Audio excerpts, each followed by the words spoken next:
नमस्कार दोस्तों।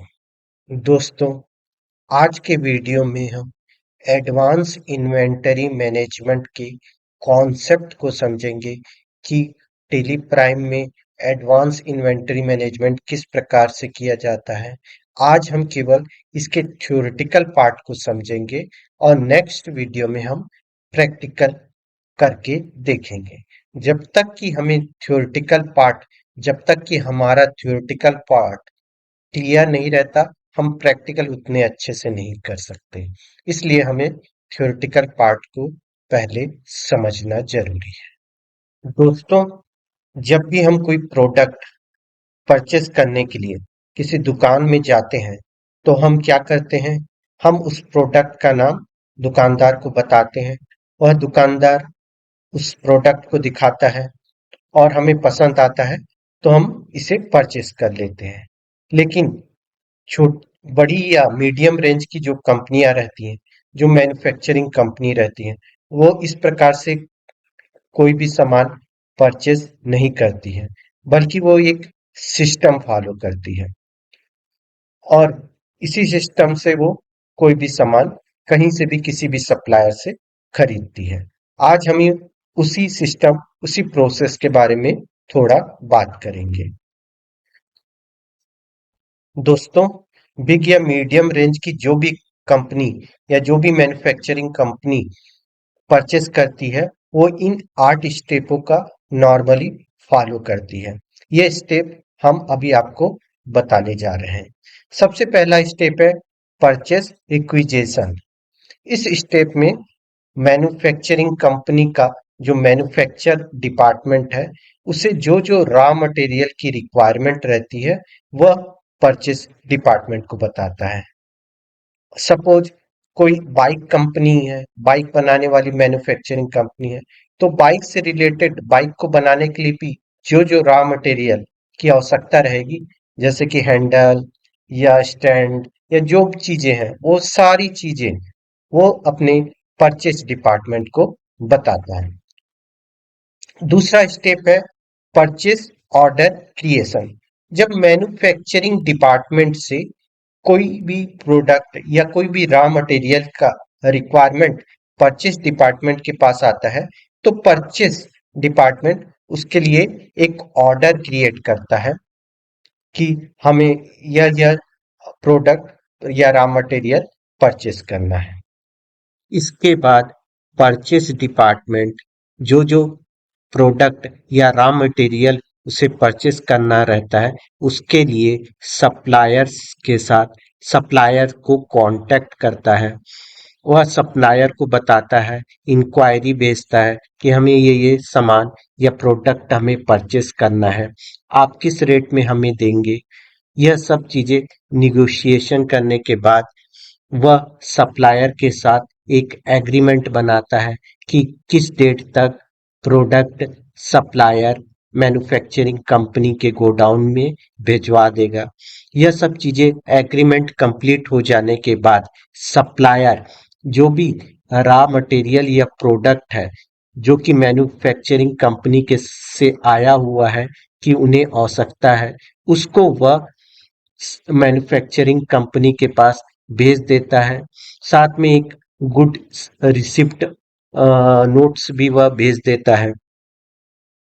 एक बार जब सारा सामान मैन्युफैक्चरिंग कंपनी के गोडाउन में पहुंच जाता है, तो इस सामान को फिर मैन्युफैक्चरिंग कंपनी चेक करती है कि वह सामान सही है कि नहीं। अगर उसे सभी सामान सही मिल जाता है, तो वह गुड रिसिप्ट नोट साइन करके दे देती है। एक बार गुड्स रिसिप्ट नोट्स में साइन हो जाता है, तो उसके बाद फिर सप्लायर इनवॉइस जनरेट करता है और उसे मैन्युफैक्चरिंग कंपनी को दे देता है।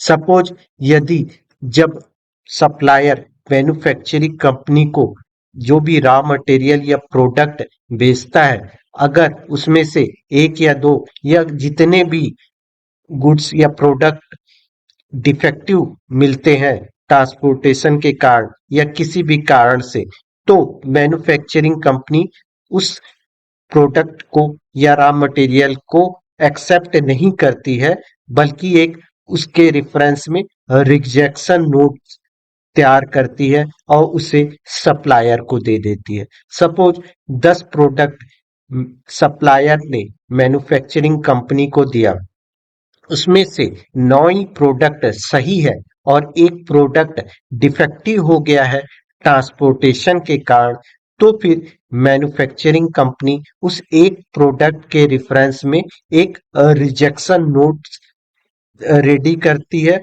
और उसे सप्लायर को भेज देती है। इस प्रकार से सप्लायर द्वारा भेजा गया सभी प्रोडक्ट या रॉ मटेरियल मैन्युफैक्चरिंग कंपनी को सही मिलता है, बिना डिफेक्टिव मिलता है, तो सप्लायर द्वारा सभी प्रोडक्ट के रेफरेंस में एक इनवॉइस जनरेट कर देता है। यदि सपोज कोई प्रोडक्ट डिफेक्टिव मिलता है, तो उस प्रोडक्ट को छोड़ के बाकी प्रोडक्ट के रेफरेंस में सप्लायर एक सप्लायर इनवॉइस जनरेट करता है।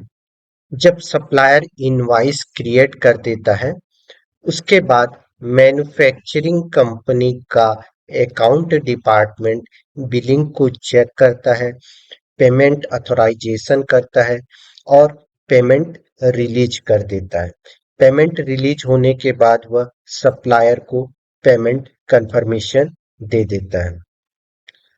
अब जब परचेस पूरा कंप्लीट हो जाता है, तो कितने प्रोडक्ट या कितने रॉ मटेरियल को किस डेट में परचेस किया गया है और किस प्राइस में किया गया है, यह सारा काम मैन्युफैक्चरिंग कंपनी एक रिकॉर्ड करके रख लेती है, जिसे रिकॉर्ड कीपिंग कहते हैं।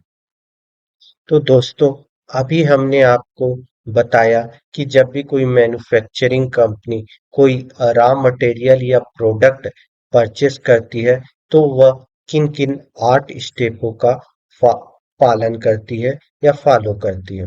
दोस्तों, यहाँ एक चीज और हम आपको महत्वपूर्ण चीज बताने जा रहे हैं।